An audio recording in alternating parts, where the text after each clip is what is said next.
asleep, is he? The ploughing plonker. Break me pearlies on this blasted pit-ridden tract.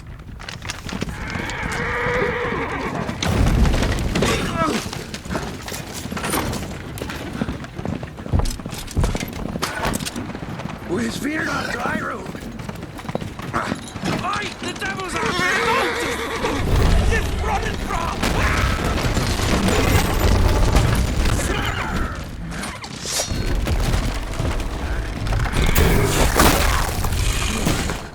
Look out there, shield her.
Salt.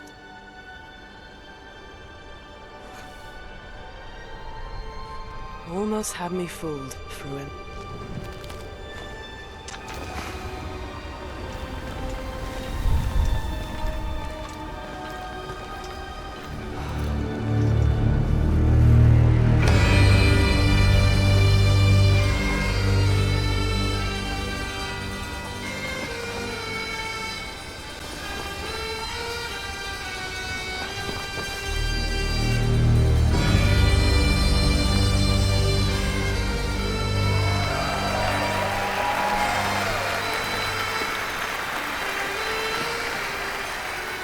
Thank you. Thank you, everyone, and welcome to the State of Unreal at Unreal Fest Orlando. We're here to show you what's next with Unreal Engine and so much more. We are thrilled that you're able to join us. Thank you. But first things first, I'm here with Sebastian and Kitek from CD Projekt Red. We have a lot to talk about. Hey, guys. Hey. Thank you, Wyatt. Thank you, Wyatt, and hello, everyone. With The Witcher 4, we're stepping things up. And to do that, we needed the right partner, one that truly understands that great open-world games are all about art and technology coming together. Yeah, and look, our goals are completely aligned here. And around the launch of UE5, your awesome team at CD Projekt Red announced a collaboration to make open-world development in Unreal even better. And it's an opportunity, we just couldn't pass it up. So we've been working on a technical demo together to achieve just that. I think we should take a look at it. You guys ready? Born ready. Kitek is going to play the build for us. Sure, let's do it.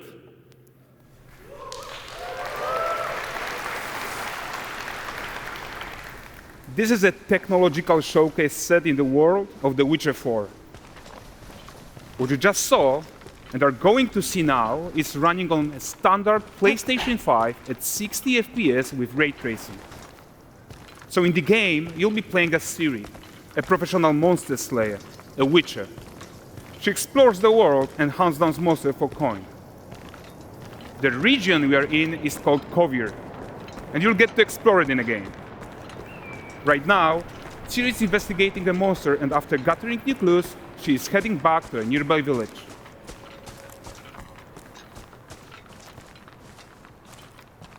All right, everyone, meet Kelpie. Let weeds be weeds, Kelpie. So just like Geralt and Roach, Ciri has her own loyal companion. We return to town. These two characters need to feel like one. Since you're gonna explore the world on horseback, riding needs to feel seamless, natural, and just fun. Yeah, and to support that, we're introducing multi-character motion matching in Unreal. So Ciri and Kelpie, they're perfectly synchronized when mounting from any angle and speed. And we also support root motion movement on Kelpie, so controlling her feels realistic and grounded. And there are also some really nice improvements to our Unreal Chaos Flesh Solver and these machine-learned deformations. So you've got realistic muscles moving and stretching under Kelpie's skin without compromising the performance there.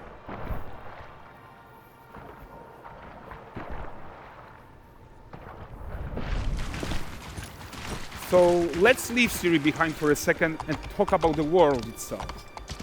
So much of the Witcher world is natural, organic, especially Kovir with its dense forest and wild nature. Yeah, and wild nature is hard. And with nanite geometry, we've freed artists from so many of their old constraints. But we don't want to rest until everything we do in Unreal has that same spirit of freedom. There's always more work to do. And foliage is a huge piece of that puzzle. So we are excited to introduce nanite foliage. And in order to achieve gorgeous foliage density everywhere, while still being memory efficient, fast to render, we believe that a new idea was needed. So instead of the same card approach we've been using for the past 20 years, artists should be free to take a nanite approach to foliage, modeling every single leaf and pine needle. And the old LOD tricks of the past, they needed a complete rethink. And in their place, it's a new adaptive voxel representation in nanite.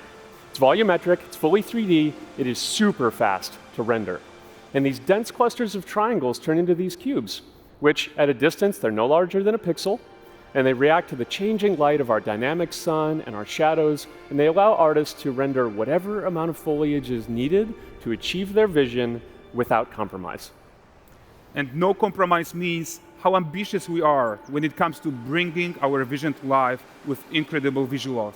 But more than that, together with Epic, we created faster way to load the world. We can now bring in more content more quickly for the smoothest possible experience as we fly down to catch up with Siri.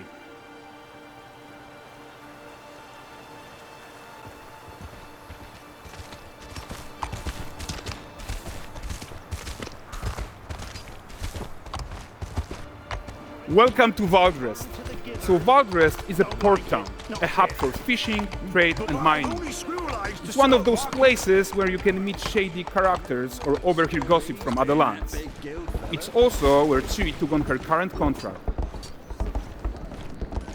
High-tech, let's leave Kelpie here and explore the marketplace and food. I'm so excited we can finally show you some of this stuff. Let's see what Valdrest has to offer. Not her again. Not even at the land Exeter Fair. Now, 9 gazes while I present him with a fish. For the furry rascal will often wait, and the fair's weight grants good fortune. Here, have they?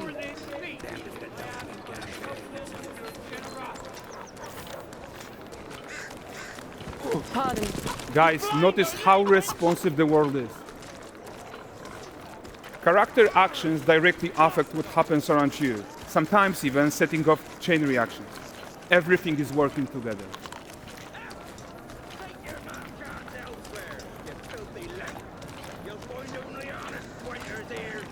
Oh, look at this poor gentleman being taught how to fly by an angry innkeeper. That's what happens when you cheat at Gwent. Last of it, is it? Ready to aim. Jingling in the purse.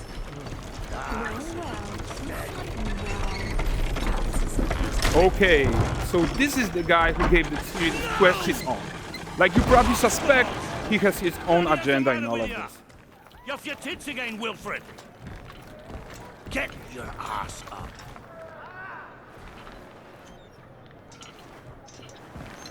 A typical day's toil. Who in? Witcheress. What news of my wagons? No eternity is taking that damn salt to arrive.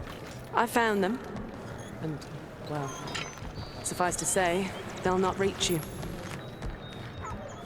As for the salt, I found not one speck. I presume this comes as no surprise to you. Now. Kavir's smuggling trade is of no concern to me. Shush, shush, shush. The Manticore, that flattened your cars and devoured your men? Quite the opposite. Manticore? No, them winged hellspawn dwell in the arse end of Creighton. Not here. While Siri decides what to do about that merchant, let's take a look at the character technology that powers this marketplace. Why don't we listen in on these fishmongers? They're selling their wares, chatting up customers. Morning, catch this is. Won't find none fresher. Rugged me ladies after one of them. Course. Get this cleaned and gutted for you. You mind, dearest? Interesting, something more. Got mackerel, cod, all Braxton's finest. And there is tons of tech at play here, even in this simple market stall. Metahuman tools, improved Unreal Smart Objects, Chaos Cloth, and more. Yeah, and all of this exists to make sure that the gap in quality between Siri and NPCs is as small as possible. Yeah, and closing that gap, it's not just about fidelity, right, but also authenticity. They should react to changes in the world around them. But the prisoner in pillory isn't exciting enough for Valdrest. Let's grab everyone's attention with a circus.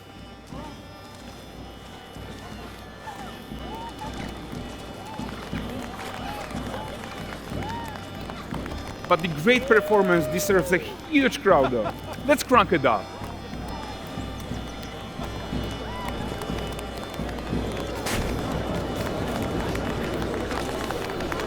So you are seeing tons of optimizations here to many of Unreal systems, including an entirely new Unreal animation framework, allowing us to fit easily in our 60 FPS budget, not just in rendering, but also with room to spare on the game thread. Over 300 animated skeletal mesh agents all going about their business. And the whole point is to leave breathing room for developers like you to introduce the gameplay and the systems that your players expect, empowering you to make your worlds come to life without Unreal standing in your way. You're right. That's the open world RPG that we're making. But before we wrap up, how about one final check-in with Siri?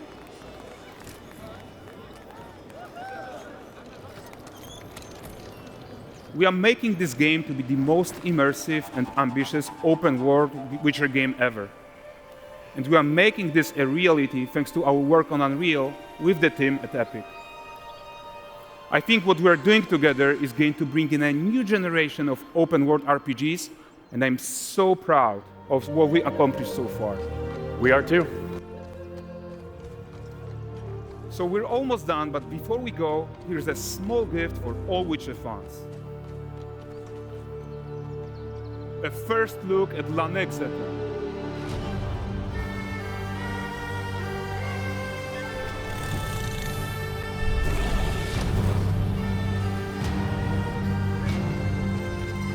Onward, Kelby.